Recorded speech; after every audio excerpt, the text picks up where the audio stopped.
Okay, so part two here. Sorry about that. I told you my free screen recorder only has 15 minutes, so we're gonna try and fly through the rest of this. I'm gonna be really quick. It's not if you're new to this, it may not make sense. Like I said, just go visit laracast.com. Take a look at their stuff. It's a great website, great for training and stuff like that. This is just meant to give an overview, and actually, it's supposed to be a turn-in for my CST 323 class for Grand Canyon University. But so we were looking at this page here. We've got some styling and some stuff doing with to do with showing the posts, and I would have to go through some hoops to get to where it is, so I'm not even going to worry about it. But it was that screen where it had the one post right here with the rounded edges and that kind of thing, and the picture behind it and all that. Not the big jumbotron picture, but rather the little one. It was like a list of posts. Okay, so let's go back here to post controller. So I told you we're going to get into this database thing. So Laravel is set up with using MVC, using Model View Controller. So if you're not familiar with that, get familiar with that. It's a super helpful and simple way to make any sort of any sort of program running, C++, C Sharp, PHP, any sort of language that you're using.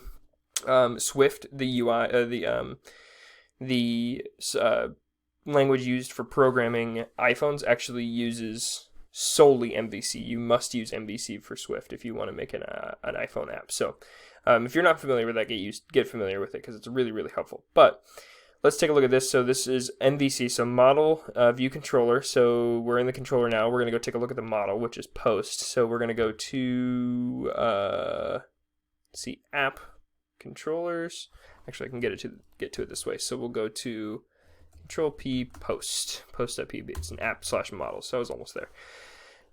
So this is a Laravel comes with this out of the box, and actually it would look like that. It wouldn't even have this in there, but it would look like that.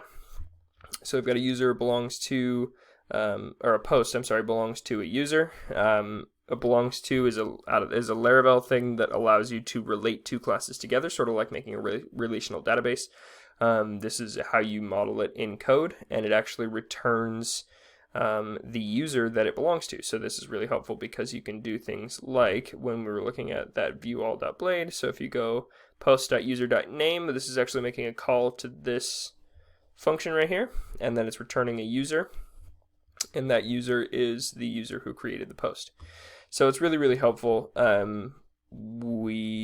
So the great thing about Laravel, and the biggest reason that I use it, is for its migrations. Migrations are ways that you can model objects in code and actually put them into your database without ever having to run any SQL. The SQL is all done for you behind the scenes. We'll take a really quick look at this, and this will probably be like the last thing I touch on, and we'll run through a couple other things really fast.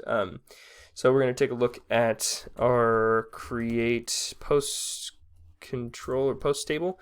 So this is really easy. It lets you drum up a full-on SQL table, and when you run a single query down here in your terminal, which is PHP artisan migrate. Yeah, I won't run it now, but when you do that, it actually takes all of this information and creates you a relational database MySQL table. And it's all, you have a .env file here that is all, you can use MySQL, you can use MongoDB, you can use Postgres, you can use whatever you want, and you can set it all up right there, and it just takes all this information and runs a SQL query, and it makes it really easy for working in teams. So with my team, I was able to just give this to them and have them run PHP artisan migrate, and it did that. It created a table for them. You can even do things like make factories where you can make one call, and you can even do it from this function, and it will fill the database for you. It'll throw some data in your table, some mock data, which is really helpful for testing purposes and all that kind of good stuff. So I told you that's going to be the last thing. I kind of lied. One thing we need to look at is what I would do if this was a professional application or future state for this.